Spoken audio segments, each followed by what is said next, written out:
చెప్పి ఎట్లా ఉంది మీ పరిస్థితి ఇప్పుడు 70,000 ఉద్యోగాలల్లో ఈ 6,500 ఉద్యోగాలు కూడా భాగమే.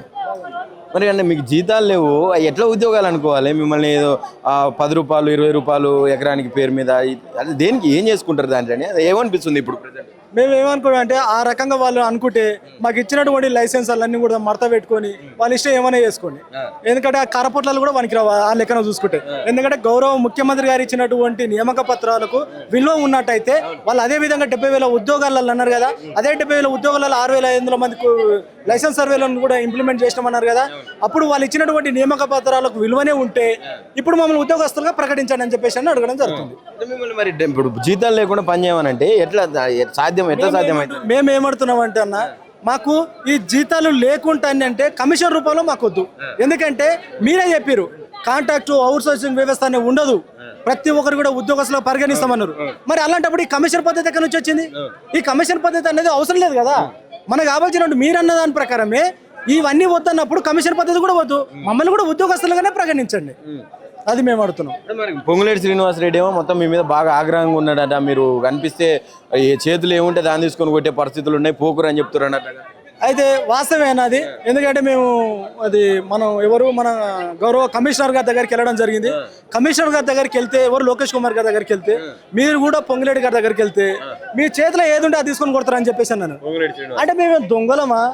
మేము ఏంది అంటే మేము అందరం వీఆర్ ద ఎడ్యుకేటెడ్సే కదా, అందరూ కూడా ఏదో ఎల్కేజీ పిల్లలం కాదు కదా. చెప్తే ఆడ దాటోద్రా గిర దాట కొడతా చాక్లెట్స్ ఆడ కూర్చో అంటే మేము అదే కాదు కదా. మేమందరం కూడా గ్రాడ్యుయేట్ చేసిన వాళ్ళం ఉన్నాము, పీజీలు చేసిన వాళ్ళు ఉన్నాము, బీటెక్ చేసిన వాళ్ళు ఉన్నాము, ఎంటెక్ చేసిన వాళ్ళు ఉన్నాము, డిప్లొమాలు చేసిన వాళ్ళు ఉన్నాము, వివిధ కోర్సులు చేసిన వాళ్ళు ఉన్నాం. వాళ్ళము ఎందుకు కొడతారు సార్? మేము ఏ పాపం చేసినాం సార్? అవునా, మేము కూడా అదే అంటున్నాం సార్. ఇవాళ మమ్మల్ని కొడతారని చెప్పేసి అంటున్నారు కదా. మేము ఇంకా కేవలం 2 సంవత్సరాల ఓపిక వాడి మేము కొడితే మీరు ఆ స్థాయిలో ఉండి మళ్ళీ కొట్టేంత అధికారం మీకు ఉంటుందా? ఉండదు కదా. మిమ్మల్ని ఆ స్థాయిలో కుర్చీలో కూర్చోబెట్టాలన్నా మేమే, దించాలన్నా మేమే. అది మేము అనుకుంటే మాత్రం అది అతి తక్కువ ఏమంటారు అతి త్వరలో కూడా జరుగుతుంది. ఇవాళ సెంట్రల్లో ఏదైతే ఇప్పుడు మన విద్యాశాఖ మంత్రి పట్టిన గత్తే ఈ రాష్ట్రంలో కూడా పొంగులేటి గారి కూడా పట్టొద్దు అనుకుంటే తక్షణమే మమ్మల్ని విధిలోకి తీసుకోవాలి, తక్షణమే మాకు గౌరవవేతనం ప్రకటించాలి, తక్షణ పేస్కలతో కూడినటువంటి ఉద్యోగ భద్రత కల్పించాలి. లేనట్టయితే మేము డిసైడ్ అయిపోయినాం బ్రదర్. ఏదేమైనా సరే మేము ఇంతవరకు తెగిడ్చుదాం, కొట్లాడదాం, జైలు కోడదాం, చావోరేవో తెలుసుకుందాం. ఎందుకంటే ఆల్రెడీ మేము శాంతియుతంగా చేసుకున్నటువంటి వాళ్ళమే శాంతియుతంగా కాకుండా మమ్మల్ని కొట్టిరు, లాఠీలతో వివిధ స్టేషన్లలో వేసారు. ఏ ఒక్కరు కూడా మాకు సపోర్ట్ చేయలేదు. అంటే మేము శాంతియుతంగా చేసి మీరు చేసేటువంటి కార్యక్రమాలు ఈ ప్రజాపాలనే కదా. ప్రజాపాలన అడిగే హక్కు లేదా? అడిగే హక్కు ఉంది కదా ప్రతి ఒక్కరికి.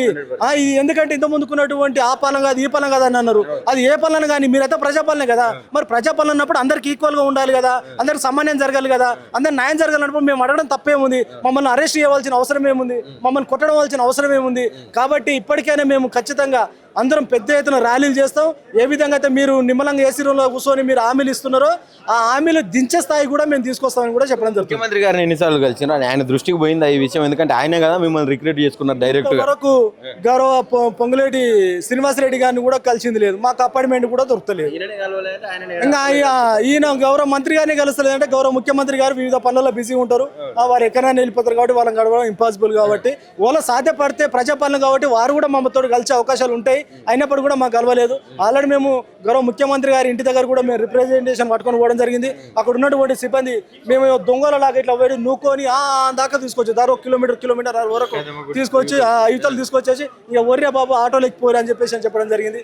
అంటే ఇది ఎక్కడ ప్రజాపాలన అనేది నాకు అర్థమైతలేదు. సో ఫైనల్ గా ఏం చెప్పిండ్రు మరి? ఇప్పుడు హరీష్ రావు గారితో మీరు కలిసిండ్రు, ఆయన ఎట్లాంటి హామీ ఇచ్చిండ్రు మీకు? అంటే ఎట్లాంటి భరోసాని ఇచ్చిండ్రు?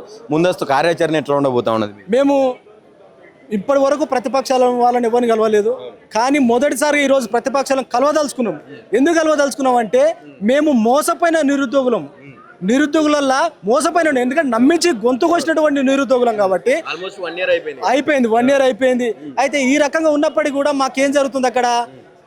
ఇప్పుడు నియామక పత్రాలు ఇస్తున్నారు, అది మోసపూరితమే. తర్వాత నిన్న కూడా అరెస్ట్ చేస్తే కూడా ఏ ఒక్క నాయకుడు కూడా మా గురించి మాట్లాడలేదు, ఎవరు మాట్లాడలేదు. మాకు ఉన్నటువంటి గౌరవ మాజీ మంత్రివర్యులు తని హరీష్ రావు గారు వారు ఒక్కరే ట్వీట్లు వేసిండు, వారు ఒక్కరే మాట్లాడి మమ్మల్ని రిలీజ్ చేయించడం జరిగింది. కాబట్టి వారు ఖచ్చితంగా మాకు మీ ఏదో రకంగా మీరు న్యాయం చేయాలని చెప్పేసి అని కోరితే ఇమ్మీడియట్లీ రండి, మీరు అందరు రండి, నేను ఖచ్చితంగా మీ ముందుంటా, మీరు నెక్స్ట్ చేసే ఏ కార్యక్రమాలైనా నేనే ముందుంటా, ఫస్ట్ దెబ్బ నా మీద, తర్వాత దెబ్బ మీ మీద అని చెప్పేసి అని చెప్పడం జరిగింది. ఫ్యూచర్లో కూడా రేపనాడు బీఆర్ఎస్ గవర్నమెంట్ వస్తే ఈ లోకలు మేము పట్టించుకోకుండా ఖచ్చితంగా మిమ్మల్ని విధిలోకి తీసుకునే బాధ్యత నేను ముందు చొరవ తీసుకోవడం చెప్పడం జరిగింది. దీనికి మేము అందరం కూడా దానికి వారికి ధన్యవాదాలు చేయడం జరుగుతుంది. మరి కార్యాచరణ ఎట్లా ఉండబోతుంది ముందస్తు కార్యాచరణ? నెక్స్ట్ కార్యాచరణ అనేది మేము వాస్తవానికి మేము మా గ్రూప్లల్లో ఆడిడ మేము డిస్కషన్ చేసుకుంటే మాకడ ముందే వాళ్ళే అలర్ట్ అవుతారు. ఇప్పుడు మేము ఏడ చెప్పదలుచుకోలేదన్న, ఏది అయినా కానీ డైరెక్ట్ చేసే చూపెట్టాలనుకుంటున్నాం, అది ఎంతవరకైనా కానీ. ఇప్పుడు జంజీ అంటే జంజీనే మేము అదే విధంగా. Thank you.